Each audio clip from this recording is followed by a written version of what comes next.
Before having my knowledge of Stardew Valley, I used to be a noob just like everyone else, so I'm going to tell you some of the mistakes I made when I was a noob, and hopefully you can learn from them, and make your playthrough just a bit better. Also, if you made any of these mistakes, you have to legally subscribe. Do you remember when you first started playing Stardew Valley and you just planted a giant field of potatoes on the last day of the season, and then you wake up on the next season to a field of dead crops? I personally haven't done this, but I've seen other people do it. Don't make this mistake because it can destroy your save file. What you need to do is check how long the crop needs to grow, and if you have enough days to grow it, or if you can get a second harvest out of it. The best way to fix this mistake, however, is to just reset the day if you realize it before you plant them, or before you sleep to the next day. Now I guarantee that almost all of you have made this mistake.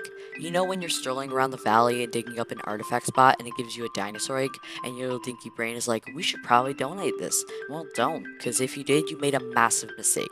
That dinosaur egg can actually be farmed.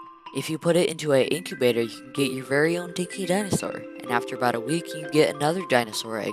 This is almost like the last one, but when you get your first prismatic shard, a lot of people donate it to the museum and miss out on the galaxy weapons. A better way to handle getting a prismatic shard is getting the galaxy sword. And although it's the worst of the galaxy weapons, it can help you until you can get the other ones. If you have the desert unlock, it's good to head to these 3 pillars and stand in the center, and then you have your galaxy sword. And with your newfound sword, it will be easier to find prismatic shards. Do you know the quests that you find on the side of piers that you always hate doing? Well, you should do them. The help wanted quests are villagers asking for certain items on the board.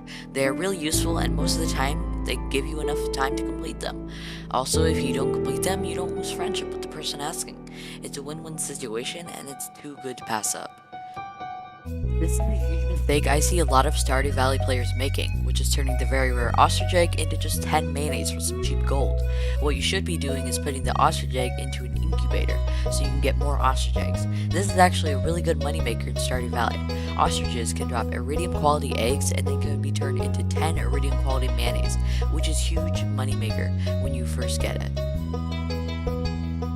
When you're getting tired of using a certain gem in the crystallarium, you tend to just put the other gem inside, but instead, you can break it and get the gem inside of the crystallarium, and then replace it and put the new gem in. This is really important, especially when you have a diamond in there and you're replacing it for jades for some more staircases. When normal people get their first beehive, they tend to place it down and don't make others. This would be okay, but there's a little known fact about flowers. Flowers can actually change the cost of bee hunting. Depending on what flower you have, the cost will vary. This can be changed for a lot of beehives, however, but the maximum amount is how much you can fit in a 5-tile radius of the flower. The most expensive flower you can put next to a beehive can vary from a tulip for 160 gold to a fairy rose to 680. Not many of you will probably ever make this mistake, but don't ever put your legendary fish in your fridge. When you put your legendary fish in the fridge, it links to the stove, or otherwise known as cooking space. So when it links, when you try to make sashimi, it will use your legendary fish up instead of whatever you're using. I know for a fact that all of you are guilty of this mistake. The grass on your field that spreads a lot is actually really useful and can save your money a lot. If you have ever had a silo while getting rid of the grass, you know that it can turn into hay. This is useful because buying hay at Marnes can be really expensive at 50 gold per hay. You can one-up this by planting grass starters on the last day of winter and waking up in spring to a giant field of grass. However, you do have to place them a couple tiles apart from each other so you're not wasting anything.